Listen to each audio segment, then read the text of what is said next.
Have you ever been ignored just because of your background? Well, Clara, the cleaning lady's granddaughter, has heard that her whole life.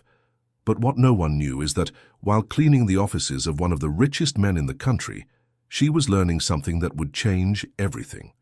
And when the billionaire Tycoon humiliated her for the last time, he had no idea that this 22-year-old girl, who secretly spoke 5 languages, was about to save his company from a $40 million disaster, or destroy it forever. It was another morning in the Vanguard Corp, the company that dominated the market with its empire of steel and arrogance. Clara entered silently as always, pushing the cleaning cart alongside her grandmother, Donna Maria, who for 3 decades had scrubbed the marble floors of that luxury building while executives stepped over her as if she were invisible. But Clara wasn't like the others. While the wealthy discussed business in English, French, or Mandarin, she listened. While they threw away reports, she collected them and read them at night, under the dim light of the room she shared with her grandmother in the outskirts of the city. 5 fluent languages, learned alone, word by word, page by page, while the world treated her as if she were worthless. Magnate Ricardo Viana had never noticed her, until that day. It was during an emergency meeting, with international investors and million-dollar contracts on the table, that Clara made her first mistake. She stopped to examine a document left open, an agreement with a Chinese company full of ambiguous clauses. Her face furrowed. There was something wrong there, a poor translation that could cost her dearly. Without thinking, she approached, only to hear the piercing laugh of the most powerful man in the room. What are you doing here?" Ricardo's voice echoed like a slap. "Has your grandmother taught you that this is not your place?"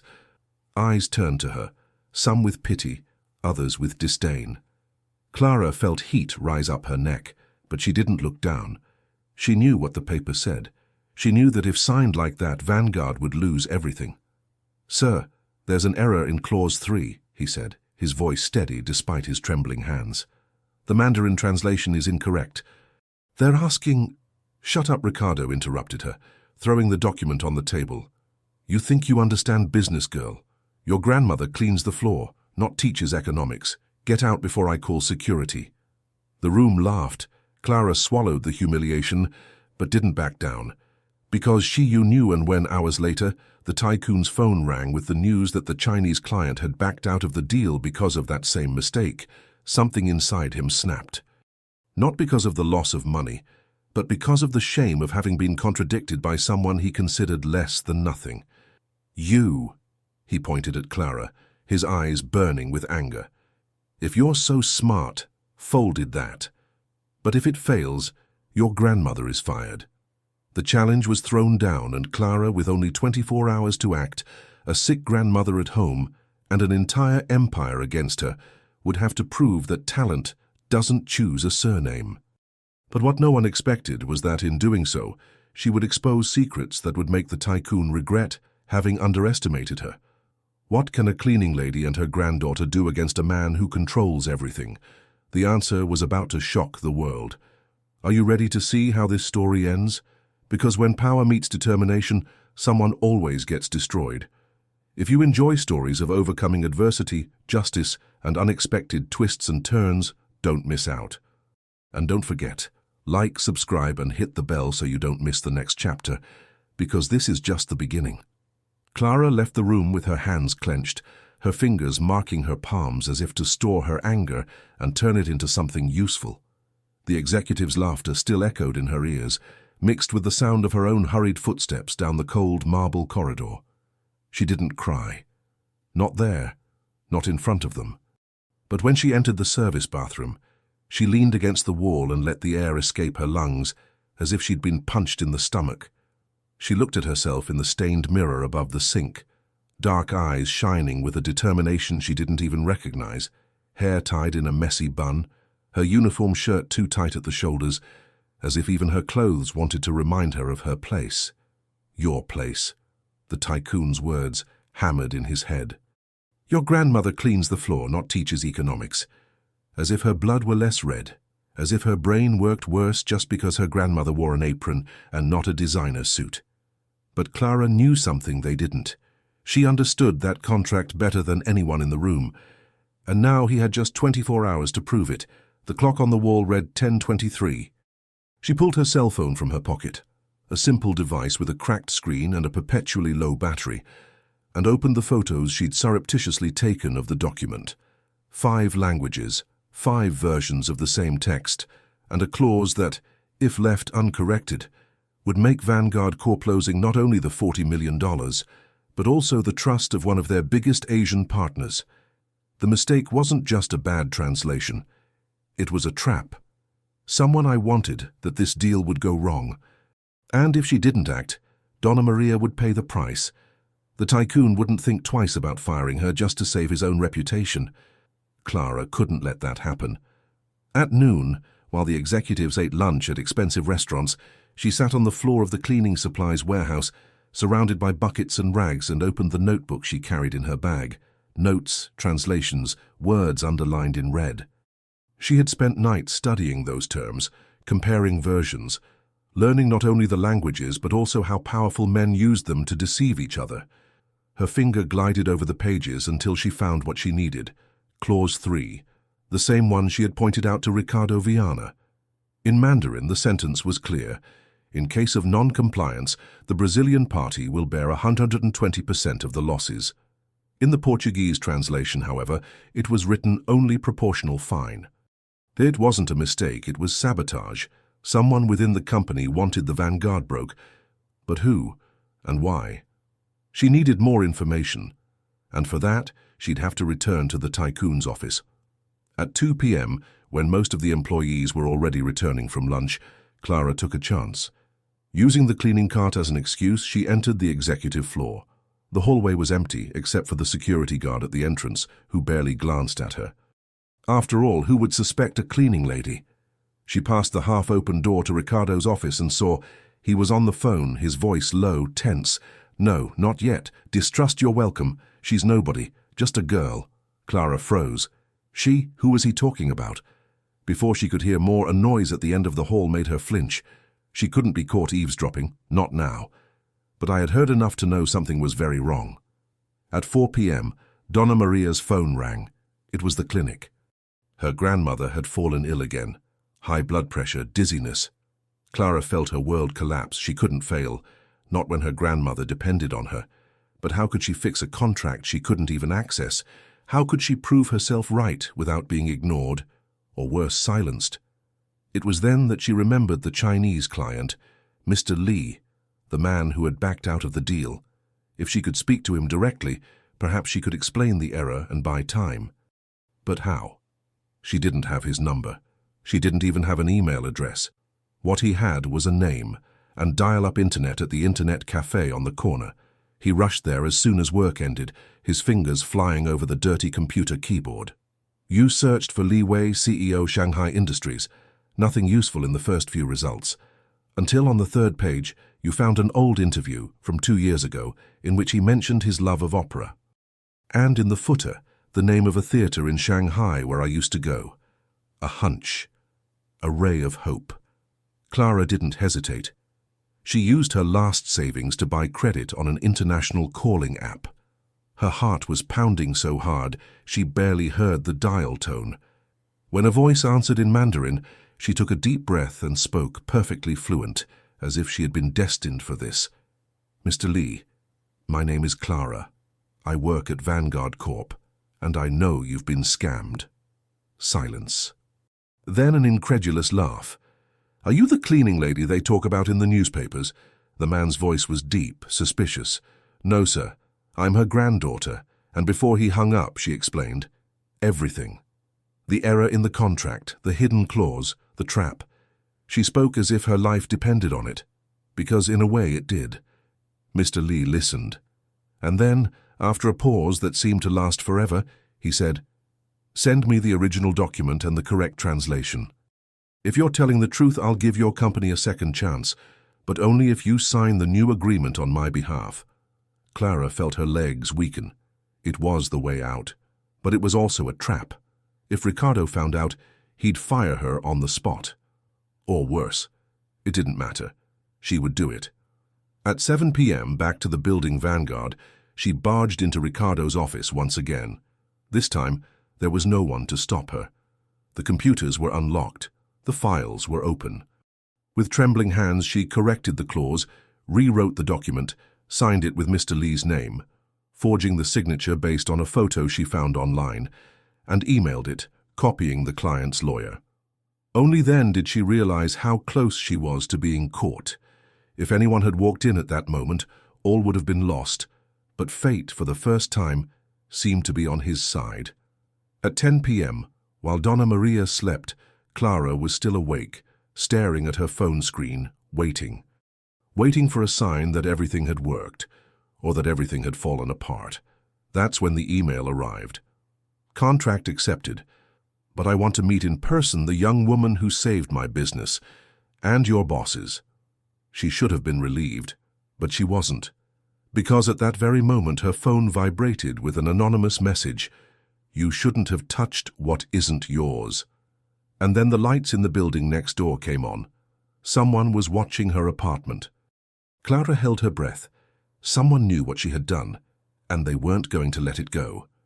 The anonymous message burned on Clara's phone screen like a warning that the game had changed. She was no longer just the cleaning lady's granddaughter trying to save her grandmother's job. Now she was a threat. Someone inside Vanguard, someone with power, had realized she knew too much, and that someone would stop at nothing to silence her. The sound of footsteps in the hallway of the building made her freeze. Clara turned off the bedroom light, pressing her back against the wall, her heart pounding so hard it seemed to echo off the peeling walls of the apartment. Through the crack in the curtain, she saw a shadow move outside. It wasn't a neighbor, not an accident. It was someone waiting, watching. She held her breath until the footsteps receded, but the sense of danger didn't fade. Instead, it clung to her skin like cold sweat. There was no time for fear. Not when Mr. Lee's email confirmed that the contract had been re-signed, that the 40 million was safe, that the Vanguard, and, unintentionally herself, had become the heroine of the hour. But heroines in stories like hers didn't get medals. They got stabbed in the back. Clara knew she had to act before the Tycoon discovered what she had done, before the person threatening her decided that silencing her was easier than letting her live. At 6 in the morning, she was back at the office, this time with a plan. She couldn't wait for Ricardo Viana to arrive and call her for a chat. She needed to control the narrative. She needed to turn the tables before the game destroyed her. The receptionist barely glanced at her when she entered, still in her cleaning uniform, her hair tied back in its usual bun. Clara climbed the floors as if it were just another day at work, but her eyes scanned every corner, every camera, every face that crossed her path. Someone there was the traitor. Someone there had tried to sabotage the company, and worse, someone there knew that you knew. When she reached the executive floor, the hallway was empty, except for the security guard who always ignored her presence. This time, however, he watched her a little more closely, too closely. Clara lowered her head, pretending not to notice, but she felt the weight of his gaze on her back as she pushed the cleaning cart toward Ricardo's office. The door was ajar. Inside, the Tycoon was already seated at the table, his fingers drumming on the mahogany surface, his eyes fixed on something or someone outside the window. He didn't turn when she entered. Not at first. "You have courage, girl," he said finally, his voice low and dangerous. "Or you just want death." Clara stopped, her hands gripping the cleaning cloth like a weapon. She wasn't going to apologize. She wasn't going to bow her head. "I saved your company," he replied, his voice firm despite the tremors in his legs. "The contract with Mr. Lee has been re-signed. The clause has been corrected. The 40 million is safe." Ricardo turned slowly, his face a mask of contained fury. "You forged the signature of an international CEO." Each word was a blow. "You think this is heroism? It's called fraud." "I call it survival," Clara countered, stepping forward. "Someone here wanted this deal to fail. Someone within of this company. And you know that." A muscle twitched in his jaw. For a second, she thought he was going to scream, call security, make her disappear as if she'd never existed. But then something changed in his gaze, a shadow of doubt, or maybe fear. "You have no idea what you're getting into," he muttered, more to himself than to her. "Then tell me," Clara challenged, "because I won't stop until I find out." That's when he threw a file on the table. Photos, messages, bank transactions, and, in the middle of it all, a name that made her feel like the ground had dropped out from under her feet. Daniel Ferreira Ricardo's right-hand man, the man who had been like a son to him. The man who, in recent weeks, had pushed for the agreement with the Chinese, who had insisted on the rushed translation, who had laughed loudest of all when Ricardo humiliated her. "He's selling information to the competition," Ricardo admitted, his voice hoarse.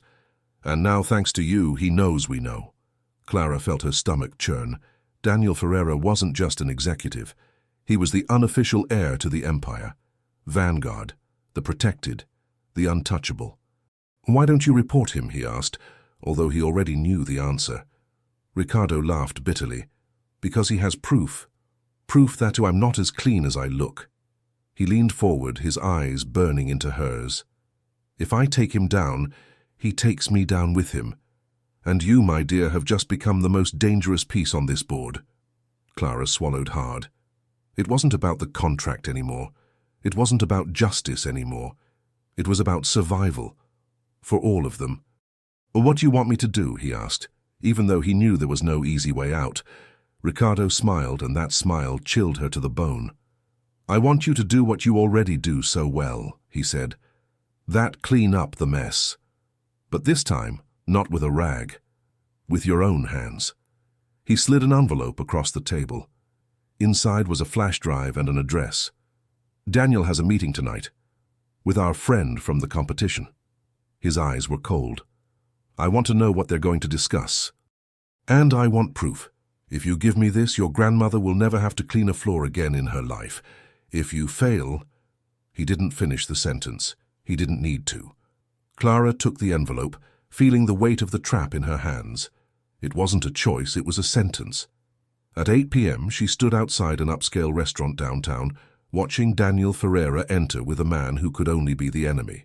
She had no microphone, no camera. All she had was a flash drive, a borrowed cell phone, and the certainty that if she were caught no one would come to save her. She waited until they were seated at a private table, until the waiters poured their wine, until their laughter mingled with the din of the room. Then, with trembling hands, she activated the recorder on her cell phone and approached, pretending to be a waitress. She placed the device on their table, between a plate and a glass, and retreated before they could notice her. "The contract is just the beginning," she heard Daniel say, his voice low and confident. "With the information I have, I can sink the Vanguard in a week." The man beside him laughed. "And what do you want in return?" "What I've always wanted," Daniel replied, taking a sip of wine. "The place I was promised." Clara didn't need to hear any more. She had enough. She had too much. But as he turned to leave, his eyes met Daniel's, and Hesmeld, because all the time he'd known that she was there. And now the hunt had begun. Clara felt her blood run cold when Daniel Ferreira fixed her with that cold, calculating gaze, as if he'd been waiting for this moment all along. He didn't stand, he didn't shout. He simply raised his wineglass in her direction, a silent toast to his own trap. She instinctively backed away, stumbling into a chair, and heard the shrill sound of her cell phone falling to the floor. The recorder was still running, capturing every second of her misfortune. Daniel's eyes gleamed with sick amusement, as if she were just another piece being sacrificed in his game. There was no time to think. There was no clean way out. She ran. The restaurant doors closed behind her with a dull thud, but Clara didn't stop. Her footsteps echoed on the sidewalk, mingling with the noise of cars and the laughter of strolling couples, oblivious to the nightmare unfolding there. Her heart was pounding so hard it hurt. Her hands shook as she picked up her cell phone from the floor, the recorder still on, capturing the sound of her own labored breathing. She couldn't go home. She couldn't call her grandmother. Daniel knew who she was, where she lived, who she cared about. If she went to the apartment now, Donna Maria would be in danger. And Clara wasn't going to let that happen. The subway. It was the only option. He stumbled down the escalator, nearly knocking over a man carrying bags. In the carriage, He leaned against the wall, his eyes fixed on the doors, waiting, cheering so he wouldn't follow her. But as the train pulled away, she saw a tall figure in a dark suit watching her from the other side of the window. Daniel. He smiled again, as if he knew that no matter where she went, there was no escape. She got off at the next stop, almost running, and lost herself in the narrow streets of the center, where streetlights blinked like watchful eyes.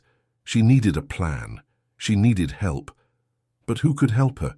Ricardo, the man who had thrown her into the den, the police. With what she had, it would be a cleaning lady's word against an heir's, of empire. The cell phone vibrated in his hand. An unknown message. You shouldn't have come, Clara, but since you did, let's make this interesting. Attached is a photo. Her grandmother, sitting in the living room, staring at the camera with a confused expression. And beside her, a man Clara had never seen, but whose face conveyed a clear message. One wrong move, and she pays for her mistake. Tears stung her eyes, but she swallowed them back. She couldn't break down. Not now. He entered a dingy internet cafe, where the smell of burnt coffee and mold filled the air.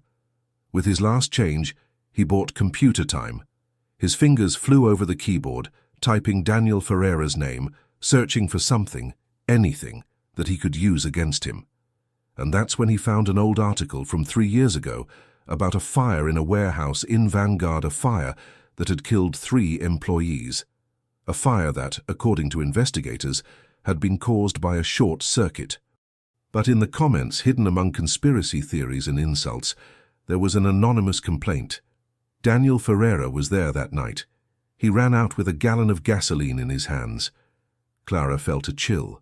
It wasn't proof. It wasn't anything. But it was a clue. And she had something Daniel didn't know. The flash drive Ricardo had given her. Maybe there was more there than just information about the contract. Maybe there was something that could destroy it once and for all. He inserted the flash drive into his computer's USB drive and opened the files. Folders and folders, full of numbers, dates, and coded names, until he found one titled Project Phoenix inside. Photos. Not of contracts, not of transactions, but of a warehouse. The same one from the fire. And in one of the images, blurry, almost imperceptible, the figure of Daniel holding something that looked like a lighter. She didn't have time to analyze everything. She needed to act. She copied the files, sent them to an email address she'd created on the spot, and deleted the history. By the time she left the internet cafe, night had fallen, and the city seemed more dangerous than ever. But Clara couldn't stop. Not when her grandmother's life was at stake. The address on the envelope that Ricardo gave Euregenit wasn't from an office. It was from an abandoned warehouse on the outskirts of town, a place where no one would hear her screams. She had no choice. She took a bus to the edge of the city and then walked the rest of the way, her feet aching, fear consuming her.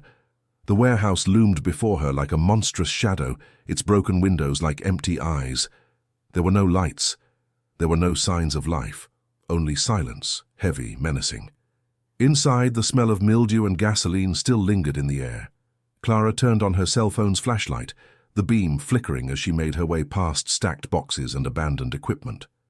Then she heard the sound. Footsteps. Someone was there. Someone had followed her. "You're more stubborn than I thought," said a voice behind her. Clara turned sharply. Daniel stood a few feet away, hands in his pockets, his face partially illuminated by the dim light. "Leave my grandmother out of this," she demanded, her voice firmer than she felt. Daniel laughed, a mirthless sound. "Too late for negotiations, Clara." He took his hands out of his pockets, and she saw the revolver glinting in the moonlight. "You should have stayed where you are." She recoiled, her heart in her throat. "Ricardo knows everything," she lied desperately. "He has proof. If you kill me, he'll destroy you." "Ricardo?"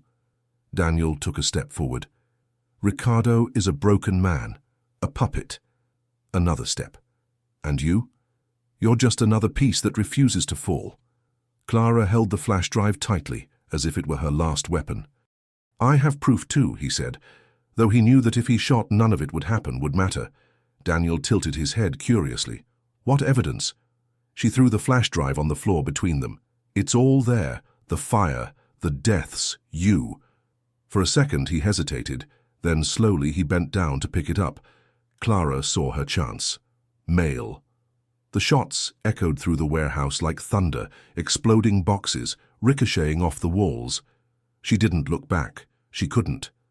She just ran, her lungs burning, her legs burning, until a sharp pain knocked her to the ground. She'd been hit in the shoulder. Warm blood dripped down her shirt, staining the concrete floor.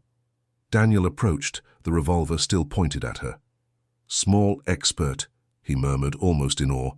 But not enough. Clara closed her eyes, waiting for the end.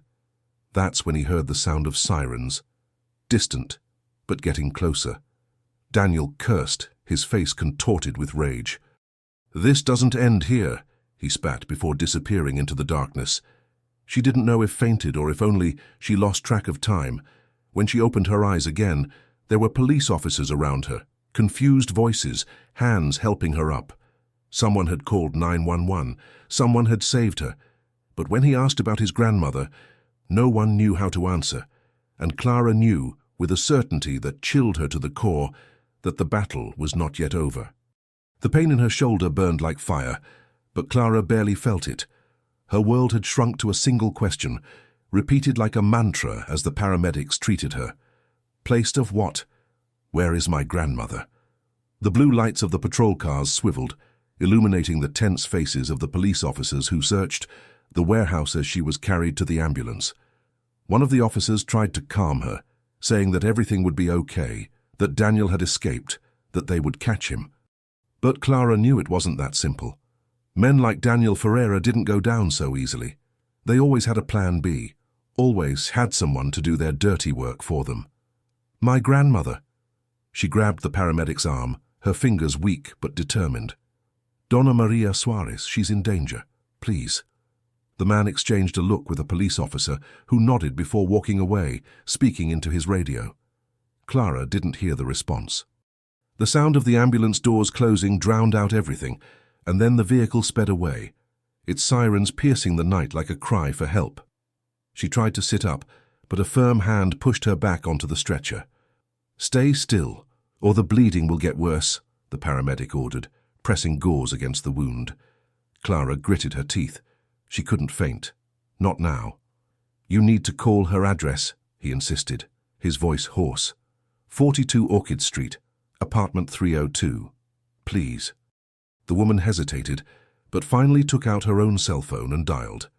Clara watched every movement, every expression, until the paramedic's face became closed in a mask of concern. "You're not answering," he murmured, hanging up. Despair rose in Clara's throat like bile. She knew what this meant. Daniel wasn't the type to left loose ends. If he couldn't get to her, he would go after what she loved most. "I need to get there." She tried to stand again, but dizziness knocked her back down. Pain exploded in her shoulder, blurring her vision. "You're not in any condition," the paramedic said firmly. "The police have already been notified. They'll check it out." But Clara knew the police. She knew how things worked in neighborhoods like hers. She knew that by the time they arrived it might be too late.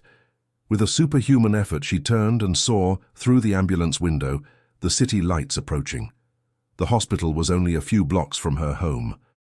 "Let me down here," he asked, grabbing the woman's arm. "I'll walk." "Law."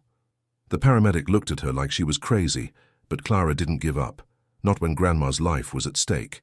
"If you get off that stretcher, you'll pass out in the street," the woman warned. "Then give me something for the pain and let me go." She wasn't asking. She was demanding.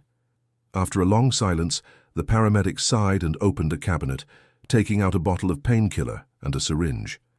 "This is going to hurt," he warned, injecting the medicine into his healthy arm. Clara barely felt the sting. Within seconds, the pain in her shoulder subsided, replaced by a fog that slowed her thoughts but didn't dampen her determination.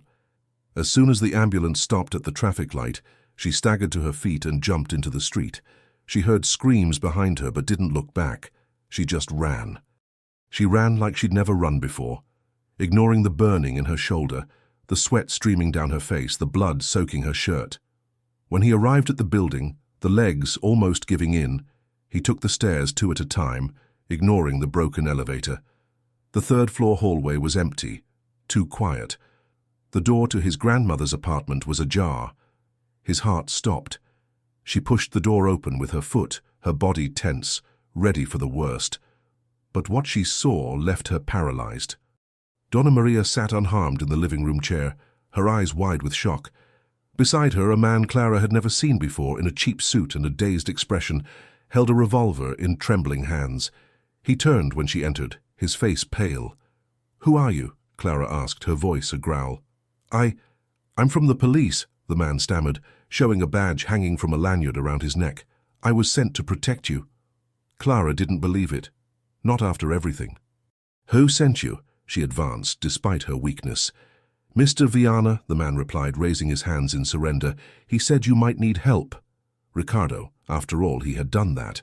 Donna Maria finally reacted, getting up with difficulty and running to hug her granddaughter.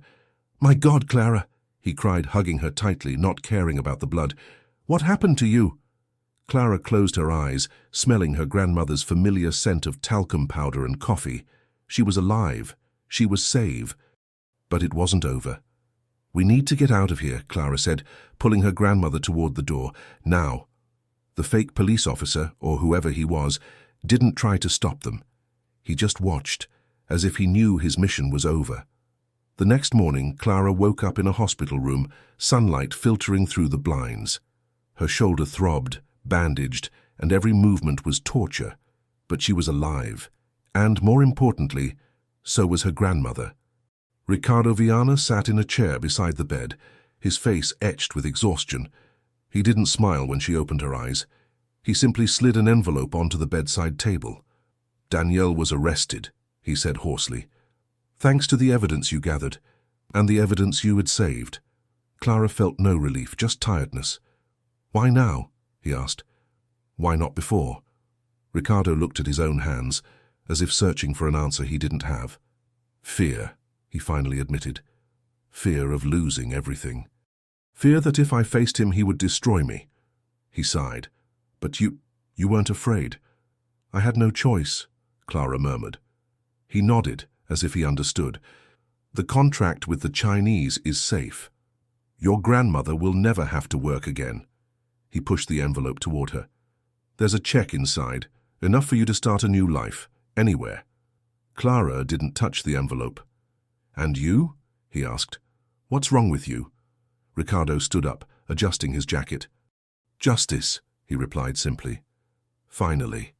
She watched him leave, knowing she would never see him again. Men like him didn't change. They just survived.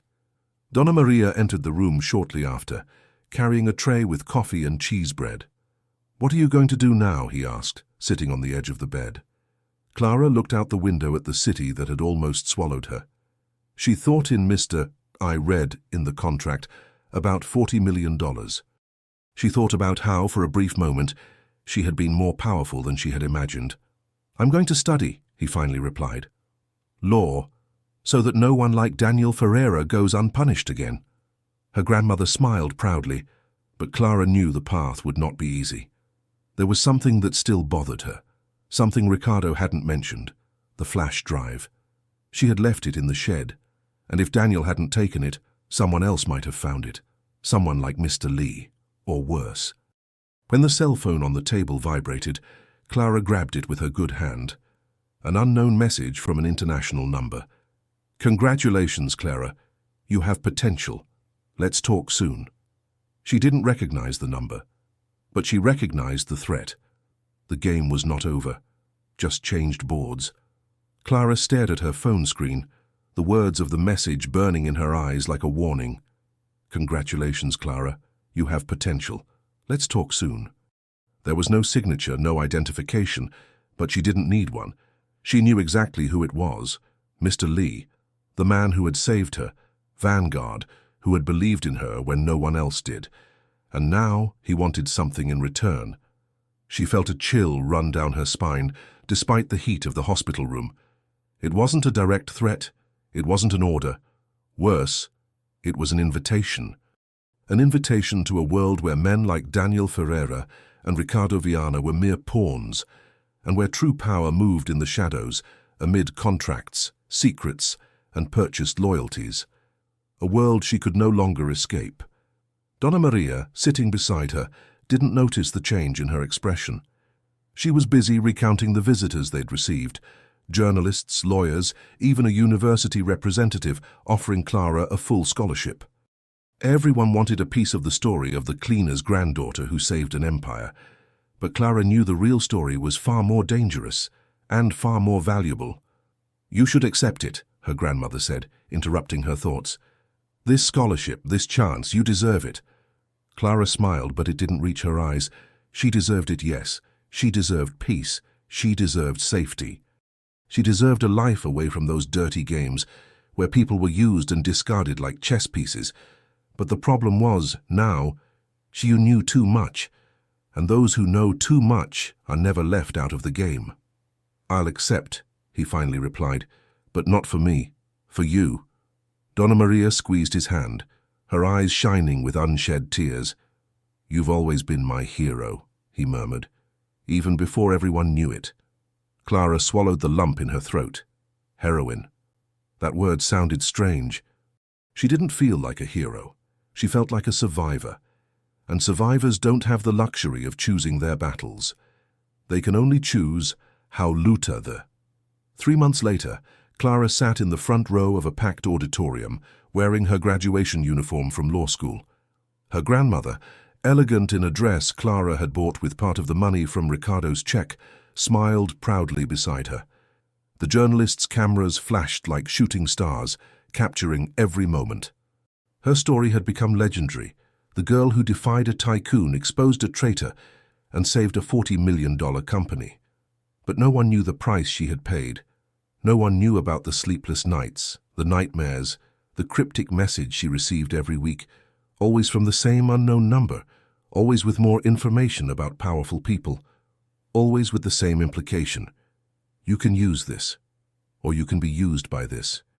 The dean took the podium, beginning his speech on justice, ethics, and the power of education. Clara listened, but her mind was elsewhere. In a downtown cafe where, earlier that morning, she had met a man in an impeccable suit and a Chinese accent. He didn't introduce himself. There was no need.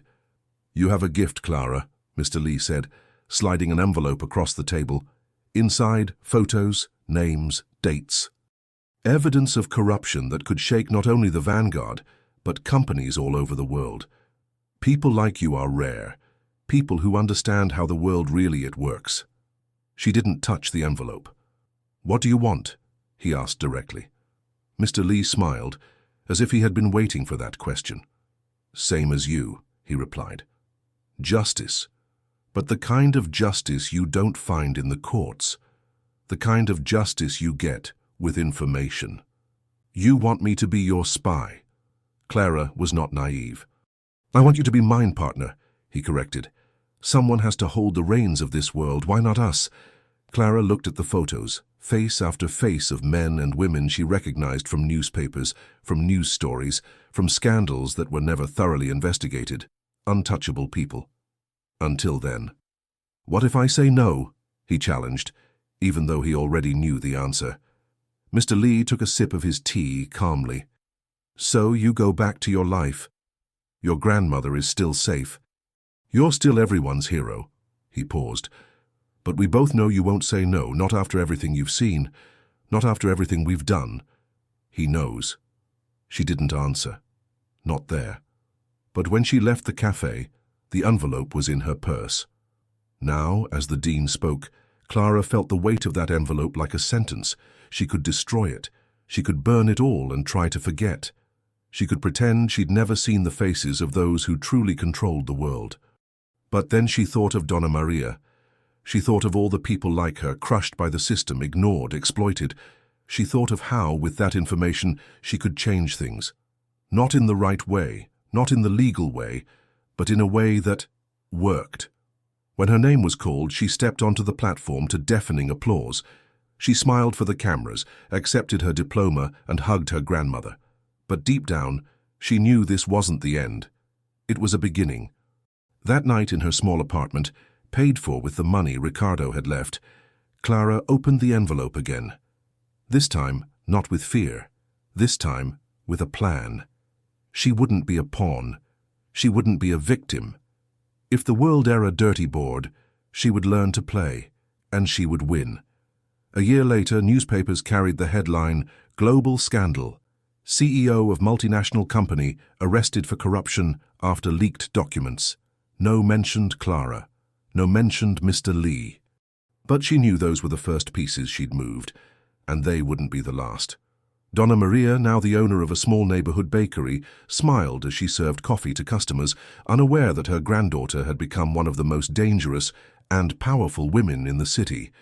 Clara still visited the college, still studied law, still pretended to be just another dedicated student, but in the shadows, she was building something bigger, a network, an information empire.